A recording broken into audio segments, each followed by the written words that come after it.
Amin. Tepuk tangan buat Tuhan Yesus, saudara. Silakan duduk, Bapak Ibu yang terkasih. Shalom.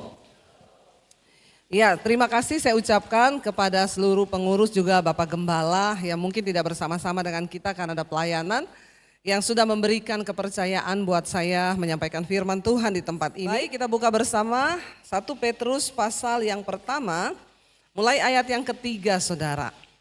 Kita baca firman Tuhan 1 Petrus 1 ayat yang ketiga, 1, 2, 3. Terpujilah Allah dan 1 Petrus pasal yang pertama ayat yang ketiga, benar ya? Terpujilah Allah dan Bapa Tuhan kita Yesus Kristus yang karena rahmat-Nya yang besar telah melahirkan kita kembali oleh kebangkitan Yesus Kristus dari antara orang mati pada suatu hidup yang penuh pengharapan. 4. Untuk menerima suatu bagian yang tidak dapat binasa, yang tidak dapat cemar, dan yang tidak dapat layu, yang tersimpan di sorga bagi kamu. 5. Yaitu kamu yang terpelihara dalam kekuatan Allah karena imanmu, sementara kamu menantikan keselamatan yang telah tersedia untuk dinyatakan pada zaman akhir. Bergembiralah akan hal itu, sekalipun sekarang ini kamu seketika harus berduka cita oleh berbagai-bagai pencobaan. 7. Maksud semuanya itu ialah untuk membuktikan kemurnian imanmu yang jauh lebih tinggi nilainya daripada emas yang fana, yang diuji kemurniannya dengan api, sehingga kamu memperoleh puji-pujian dan kemuliaan dan kehormatan pada hari Yesus Kristus menyatakan dirinya. 8. Sekalipun kamu belum pernah melihat Dia, namun kamu percaya dan mengasihinya, kamu percaya kepada Dia, sekalipun kamu sekarang tidak melihatnya, kamu bergembira karena sukacita yang mulia yang tidak terkatakan.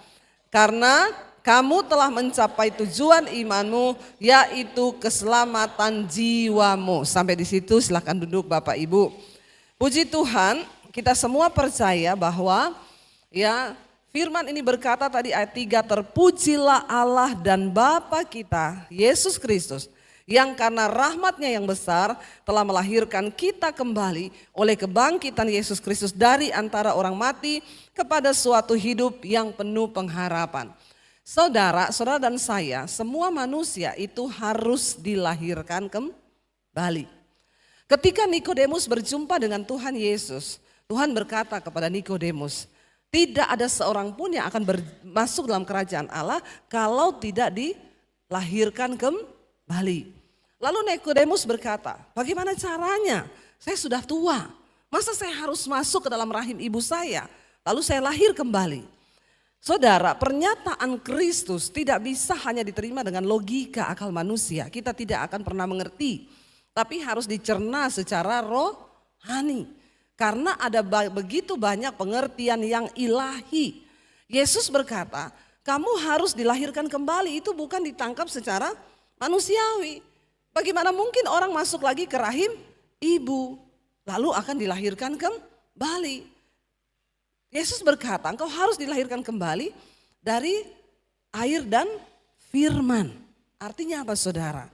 Kita harus mengalami pertobatan, perjumpaan pribadi dengan Tuhan Yesus. Saudara, dilahirkan kembali itu semua manusia, ya, apalagi kita yang percaya kepada Kristus. Karena banyak orang ke gereja tapi masih dengan manusia lama. Maka di gereja sini tepuk tangan. Tadi lagunya, tadi apa? Ku bebas, bebas, bebas oleh kuasanya. Di gereja bebas, pulang ke rumah? Halo? Ya, waktu di gereja nyanyi, ku bebas, bebas, bebas, nggak khawatir. Begitu pulang ke rumah, terikat lagi enggak sama kekhawatiran? Waktu di gereja, ku bebas, bebas, bebas, nyanyi memuji Tuhan. Sampai di rumah, berantem enggak suami istri? Di sini enggak ya? Semua aman ya? Orang Palu itu luar biasa ya? Ini orangnya memang kalem, pendiam atau apa ya? Kok kayak khotbah di Solo saya ya? Biasa Jo. Ya. Orang Palu saya percaya nggak ada yang bakal lari di rumah, iya toh? Semua aman tentram toh? Pasti suami istri sini kalau bakal lain, haleluya kau, puji Tuhan. Amin. Insya Allah. Saudara, ya apa arti tadi lagu yang kita nyanyikan bebas-bebas? Kita bukan cuma bebas di gereja. Ketika kita pulang ke rumah, semua kekhawatiran, kepahitan, ya, nggak ada lagi amarah, kebencian. Dan kita datang benar-benar kita dilahirkan kembali. Ayat ini dengan jelas berkata, kita mengucap syukur karena rahmat-Nya yang besar. Ya telah melahirkan kita kembali oleh kebangkitan Kristus. Jadi orang yang percaya kepada Kristus, kita harus percaya loh bahwa kita ini sudah dibangkitkan dan dilahirkan kembali. Amin. Jangan ada yang datang ke sini dengan manusia lama. Ya, saudara tidak pernah mengalami perubahan hidup. Yang judi tetap judi, yang mabok tetap mabok, yang berzina tetap berzina, yang homo tetap homo, yang lesbi tetap lesbi, yang selingkuh tetap selingkuh. Tapi di Palu ini saya percaya semua kudus. Haleluya. Ya, Tuhan yang tahu saudara hidup kita. Makanya kekristenan itu kita harus benar-benar mengalami saudara yang dinamakan kita dibangkitkan kembali kepada suatu hidup yang penuh pengharapan. Apa artinya penuh pengharapan? Kita percaya di dalam Kristus itu ada jaminan hidup kita. Bahkan orang yang percaya kepada Kristus, dia tidak takut lagi dengan yang namanya kematian. Karena sekalipun juga kita mati, ada pengharapan di dalam Kristus. Dan Alkitab berkata, kalau kita sebagai orang percaya kepada Kristus hanya menaruh pengharapan kita kepada Yesus hanya untuk perkara-perkara di dunia ini saja, maka kita adalah orang yang paling malang. Sebab kita harus menaruh pengharapan kita kepada Kristus sampai pada kehidupan yang kekal. Sehingga orang percaya kepada Kristus, dia tidak takut lagi dengan yang namanya kematian. Siapa yang sudah siap mati? Ini tadi barusan ngomong loh. Siapa yang sudah siap mati? Angkat tangan. Ini jemaat Gajah Mada ini tidak ada yang siap mati? Terus saudara mau hidup terus sampai berapa ratus tahun? Saya tidak tanya yang sudah mau mati loh, enggak, beda ya. Kecuali saya tanya siapa yang sudah mau mati, nah itu enggak usah angkat tangan. Tapi kalau saya tanya siapa yang sudah siap mati? Enggak ada juga, mana Pak Heski ini? Lo orang Kristen loh. Untuk apa kita ke gereja tiap minggu? Untuk apa kita belajar melakukan firman? Untuk apa kita beriman kepada Kristus? Ya, kalau kita hanya menaruh pengharapan kita kepada Kristus hanya untuk hal-hal perkara di dunia ini, maka Alkitab berkata kita adalah orang yang paling malang. Saya cari ayatnya nih ya, karena memang saya tidak sengaja ini mau baca ini saudara ya, supaya kita ini, ayo saudara, ya 1 Korintus 15 ayat 19. Ini belum siap mati semua nih jemaat ini bertobat nih ya. Saudara kalau saya bicara mati itu bukan hanya bagi orang tua ya, kita semua harus siap mati loh, karena mati itu syarat mati itu bukan tua. 1 Korintus 15 ayat 19 ya. Kita bicara tentang pengharapan tadi. Ayat 1 Korintus 15 ayat 19, jikalau kita hanya dalam hidup ini saja menaruh pengharapan pada Kristus, maka kita adalah dari segala. Jadi Alkitab menulis malang itu bukan ketika kita miskin. Malang itu bukan ketika kita nggak punya uang. Menjadi orang yang paling malang, Alkitab nggak bilang kalau kau nggak punya mobil maka kau menjadi orang yang paling malang. Kasihan deh lu, enggak. Alkitab nggak nulis kalau kau nggak punya rumah maka kau menjadi orang yang paling malang. Konteks kemalangan bagi kita manusia dengan Tuhan itu beda. Siapa orang yang paling malang, saudara? Alkitab berkata orang yang hanya dalam hidup ini saja menaruh pengharapan pada Kristus. Dan dia tidak menaruh pengharapan setelah hidup di dunia ini bahwa akan ada kehidupan yang sampai pada kekekalan. Ini loh yang dimaksud. Kalau kita cuma menaruh pengharapan kita pada Kristus selama kita hidup di dunia, maka kita orang yang paling malang. Artinya apa? Kita harus percaya bahkan setelah kita mati pun ada pengharapan di dalam Kristus. Katakan. Karena banyak orang itu hidup tertekan karena takut mati. Ya, jujur saudara, belum mati udah takut mati. Ya, engkau orang yang paling malang loh di antara segala manusia. Kasihan enggak? Kasihan loh. Jadi saudara siap atau tidak? Maka kita harus mempersiapkan yang namanya kematian. Ya, saya nggak tanya siapa yang mau mati, saya tanya siapa yang sudah siap mati. Mempersiapkan kematian itu, ya bukan beli peti warna putih yang ada gambar Tuhan Yesus, beli baju yang bagus, yang renda-renda putih, bukan. Kalau masih ada kepahitan di hati, bilang Tuhan, aku mau lepaskan pengampunan. Aku tidak mau hidup dalam kemampuan, dalam kepahitan, karena kapanpun Tuhan panggil aku harus siap. Tuhan, kalau masih ada dosa dalam hidupku, masih ada kenajisan, masih ada apapun Tuhan yang mengganjal di hatiku, ampuni aku Tuhan, kuduskan hidupku. Karena banyak orang keluar masuk gereja, tapi nggak pernah hidup dalam pengampunan. Dia nggak bisa ngampuni saudaranya, ya dia nggak bisa ngampuni orang yang bersalah. Tapi tiap hari datang ke gereja nyanyinya, ku bebas, bebas, bebas. Ya saudara, ayo jangan hidup dalam kemunafikan, amin. Saya tadi tidak mau menyampaikan tentang ini loh, sebenarnya beda loh ya. Tapi kenapa Tuhan belokinnya ke sini saudara? Ya, ayo kita bangkit saudara. Mari kita sadar. Ya, enggak usahlah saudara. Walaupun orang mau apain kita belajar untuk menjaga hidup di dalam kekudusan dan taruh pengharapan kita sepenuhnya kepada Kristus. Bukan hanya di dalam hidup ini saja, tapi sampai pada hidup yang akan datang. Waktu kita mempersiapkan diri untuk siap mati itu enak loh saudara. Biar saudara mau olahraga, mau nge-gym, mau jaga makan, itu bukan untuk memperpanjang umur. Karena umur itu di tangan Tuhan. Ya, itu hanya untuk memberi hidup sehat. Tapi bukan panjang umur. Lihat atlet gym, mati di tempat gym masih muda, matinya apa? Ketiban alat berat tuh. Ini hidup. Waktu kita menaruh pengharapan kita kepada Kristus, bukan hanya di dunia ini saja, tapi sampai pada masa yang akan datang, maka kita percaya. Padahal Tuhan suka bawa kita ini di tempat yang tidak. Tapi kita harus punya pengharapan di dalam Tuhan. Bukan hanya pada waktu hidup di dunia ini aja, tapi sampai pada hidup yang akan datang. Ya kalau belum waktunya mati, tidak mati. Taruh pengharapanmu kepada Tuhan. Saudara, kebangkitan Kristus membawa kita kepada sebuah pengharapan sampai kepada kekekalan di masa yang akan datang. Untuk apa saudara? Ayat 4 berkata, agar kita ini menerima satu bagian yang tidak dapat binasa, yang tidak dapat cemar, yang tidak dapat layu, yang tersimpan bagi kamu di sorga. Di dalam Kristus ada sebuah pengharapan. Kita menerima sesuatu yang mulia. Apa itu yang mulia? Yang tidak dapat binasa, tidak dapat cemar, tidak dapat layu. Semua yang kita miliki di dunia ini akan binasa. Sehebat apa rumah saudara? Ya, di Jakarta banyak orang punya rumah saudara. Ya saya diajak ke satu rumah di Jakarta.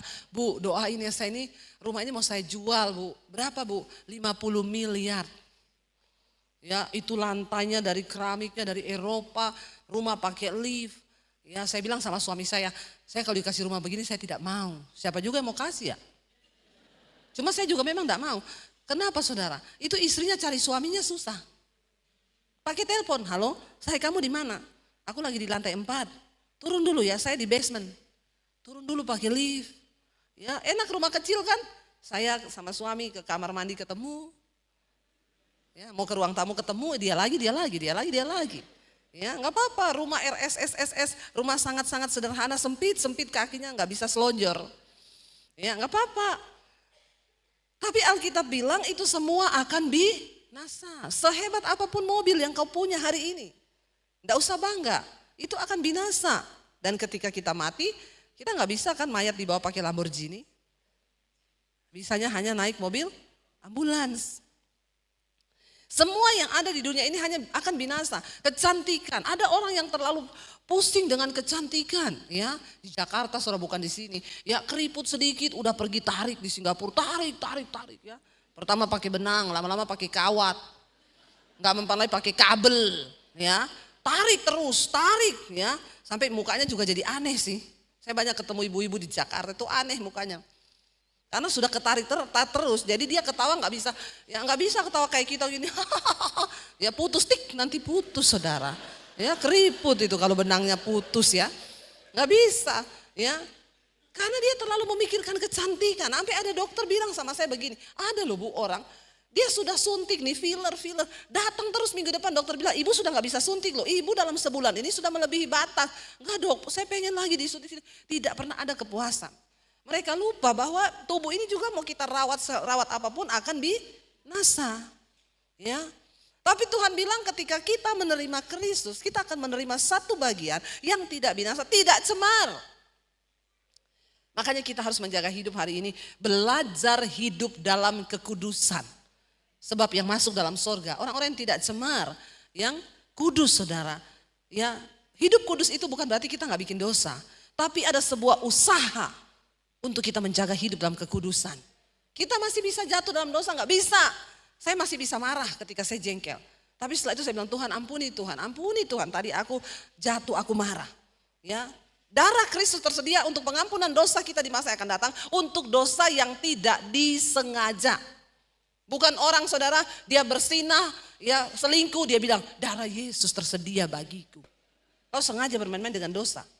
Bukan orang homo yang sengaja ya hidup dalam kenajisan, lalu dia bilang kan darah Yesus tersedia. Bukan untuk orang-orang yang hidup dalam kepahitan dan bilang biarin saja nanti darah Yesus tersedia. Engkau bermain-main dengan kasih karunia Allah. Dan dengan sengaja engkau mencemarkan dirimu. Tidak ada lagi darah untuk menghapus dosa yang seperti itu. Ya, jangan salah saudara. Kita akan dipersiapkan menerima satu bagian yang gak cemar, yang gak layu, yang tersimpan bagi kita di sorga. Yaitu bagi siapa? Ayat 5 bilang, yaitu bagi saudara jemaat GBI, saudara jemaat GPDI. Maklum saudara, saya ini pendeta segala gereja. Ya, saya datang ke Katolik Karismatik, saya datang ke GPDI, saya datang ke GBI, saya datang ke semua gereja. Makanya saya gak mau buka gereja. Karena sudah banyak gereja. Kalau saya buka gereja saya berantem lagi sama Pak Heski nanti. Jangan undang itu Debbie Basir, nanti jemaat pindah sama dia lagi. Mending saya jadi gembala online. Ya jemaatnya hampir 1 juta malah kan. Di mana-mana jemaat saya malah. Ya di Sydney, di Amerika, di mana saya punya jemaat. Ya, hari-hari ini memang kita perlu berdoa. Banyak hamba-hamba Tuhan tidak lagi punya visi tapi ambisi. Sampai menghalalkan segala cara saudara. Ya, saling berebut jemaat, Tuhan Yesus bersedih loh. Ya, jadi kita perlu berdoa sungguh-sungguh buat gereja, buat hamba-hamba Tuhan. Dikatakan di sini saudara, buat kita ya, buat jemaat GPDI Gajah Mada yang dipelihara dalam kekuatan Allah karena imanmu. Sementara kita menantikan keselamatan yang telah tersedia untuk dinyatakan pada zaman akhir. Maaf saudara, jangan dulu terlalu pede bahwa kita ini pasti masuk surga. Keselamatan itu akan dinyatakan pada zaman akhir dan kita masih menanti. Makanya jangan ada satu orang pun yang gugur sampai di garis akhir. Kita masih menanti. Sekarang banyak orang ngaku-ngaku kata Yesus. Mengaku mengenal aku. Tapi ketika Tuhan datang kita semua berdiri di hadapan tahta pengadilan Kristus. Dan di situ Tuhan baru akan ngomong. Ini muridku, mari masuk dalam kerajaanku. Kamu, Tuhan saya ini pengkhotbah, saya WL Tuhan, saya singers Tuhan, saya pemain musik. Enggak, kamu pembuat kejahatan, aku enggak kenal. Itu yang Alkitab bilang. Mari kita berdoa hidup menjaga kekudusan. Karena keselamatan itu baru akan dinyatakan pada nilainya daripada emas yang fana. Yang diuji kemurniannya dengan api. Sehingga kamu memperoleh puji-pujian dan kemuliaan dan kehormatan pada hari Yesus Kristus menyatakan dirinya. Iman kita lebih mahal daripada emas. Tapi ada hal yang lebih berharga daripada emas kata Alkitab. Ya, kemurnian imanmu itu jauh lebih tinggi nilainya daripada emas yang fana. Iman itu teruji, iman itu dikatakan murni kalau sudah melalui pengujian lewat api. Kita semua harus diuji. Ya, bukan orang yang pintar nyanyi di gereja yang imannya teruji. Orang yang kuat menghadapi tekanan penderitaan ketika kita sungguh-sungguh menerima Kristus. Gereja ini adalah gereja yang bersejarah bagi saya. Dulu pendetanya Om Bangguna ya. Tahun 95 ketika saya terima Yesus, ya saya diusir papi saya dari Poso. Saya lari ke kota Palu saudara. Dan waktu itu saya tinggal di kos-kosan di Jalan Una-Unas itu. Lalu pada waktu itu mami saya datang ke kota Palu cari saya, lalu saya dibawa ketemu sama Om Bangguna. Mami saya hari ini hadir, mami berdiri mami. Ya. Ini mami saya saudara, mungkin ya semua pada kaget kok ada maminya Debbie Basir, ini mami saya. Mami saya jemaat di sini saudara, tepuk tangan buat Tuhan Yesus. Ya, jadi pada waktu itu mami saya antar saya untuk ketemu dengan Om Bangguna di sini. Ya, dan pada waktu itu saya dibaptis ya, saya menerima Tuhan Yesus, tapi kalau bicara tentang penderitaan, ya mami saya orang yang sangat menderita. Karena mami saya menikah dengan papi saya, sejak menikah itu mami tidak boleh pergi ke gereja. Dan kami semua anak-anak 5 beragama ikut papi saya. Ya, dan mami sangat takut ya untuk mempengaruhi kami karena ya kita tahu papi saya keras sekali saudara.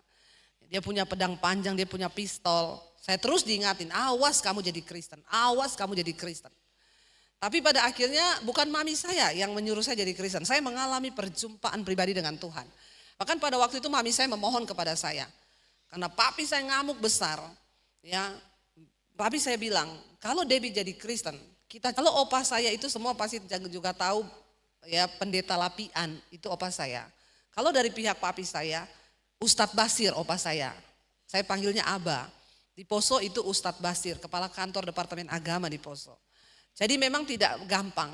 Ya, dan ketika saya jadi Kristen, mami itu memohon juga kepada saya, Debbie tolong, kamu mengalah dulu sekarang supaya papi itu enggak ngamuk, enggak apa. Tunggu mami sama papi mati baru kamu jadi Kristen. Hancur ini keluarga Debbie, mami enggak tega kalau kamu diusir dari rumah. Saya cuma bilang sama mami waktu itu, Mam saya juga enggak tahu, tapi ini waktu Tuhan buat saya. Enggak apa-apa Mam, saya pilih tinggalin keluarga. Ya, mami percaya aku mengikuti Tuhan yang bertanggung jawab. Dari kota Poso saudara, saya berangkat ke kota Palu. Enggak bawa apa-apa, bahkan papi saya bilang, kamu jangan bawa ijazah. Kalau kamu bawa ijazah, ya saya bunuh kamu, saya yang sekolahin kamu. Saya mau lihat, kamu tinggalkan keluarga, jangan bawa ijazah. Saya mau lihat Yesus kasih makan kamu pakai apa.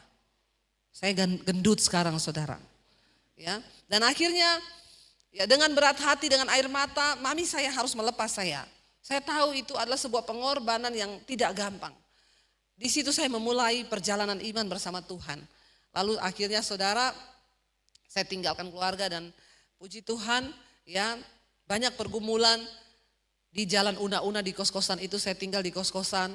Kalau anak kos berangkat kuliah saya cuci baju mereka, pakaian kotor, piring kotor. Di tempat kos itu juga saya mendengar suara Tuhan. Saya dapat penglihatan, saya berdiri di satu lapangan di atas panggung dan di bawah itu puluhan ribu orang. Dan saya mau bilang tadi malam penglihatan itu terjadi di Stadion Gawaliso. Hampir 50.000 orang datang saudara. Saya tadinya pikir apa iya sih nggak mungkin. Tapi ternyata waktu saya sedang berdiri di atas panggung tadi malam. Saya lihat itu lautan manusia puluhan ribu. Tuhan berkata kepada saya tadi malam di atas itu. Apa yang aku nyatakan kepadamu. Tahun 96 di jalan Una-Una di kosan itu. Hari ini aku genapi. Bangsa-bangsa menantikan pengajaranmu. Tahun ini saya tolak 3 pelayanan di Amerika. Karena saya bilang saya gak mau ke Amerika teruslah 3 kali setahun. Gak, nanti tahun depan lagi. Saudara, pulau-pulau menantikan pengajaranmu. Hari ini jadwal itu ya saya lihat apa yang Tuhan nyatakan. Puji Tuhan, ya saya bilang kepada mami saya, perjuangan iman itu gak sia-sia. Air mata dan doa-doa mami tidak sia-sia. Ya, apa yang mami sudah lakukan, ya Tuhan jawab. Saudara, maksud semuanya itu ialah apa? Waktunya sudah habis karena Tuhan ingin melihat kemurnian iman kita. Ya, supaya satu saat ketika Tuhan datang, kita kedapatan berkenan. Untuk apa dikatakan? Sehingga kamu akan memperoleh puji-pujian dan kemuliaan dan kehormatan pada hari apa? Yesus menyatakan dirinya. Nggak usah cari pujian dari manusia, nggak usah. Karena manusia itu banyak munafik. Di depan baik, di belakang jahat. Itu pujian yang sia-sia. Cari pujian dari Tuhan. Karena bukan orang yang memuji diri yang tahan uji. Tapi orang yang dipuji Tuhan. Saya undang para imam musik maju ke depan. Saudara, jangan menyerah dengan pergumulan imanmu hari ini. Karena ada sebuah pengharapan yang Tuhan sediakan buat kita. Yang sampai pada kekekalan. Dan itu yang Tuhan cari dari hidup kita. Kita mau katakan pujian tadi, Engkaulah Tuhan, Engkaulah Raja. Dia berdaulat atas hidup kita. Kita nggak perlu takut. Tidak perlu takut dengan kematian sekalipun. Karena Yesus pegang kendali. Bangkit berdiri bersama saudara.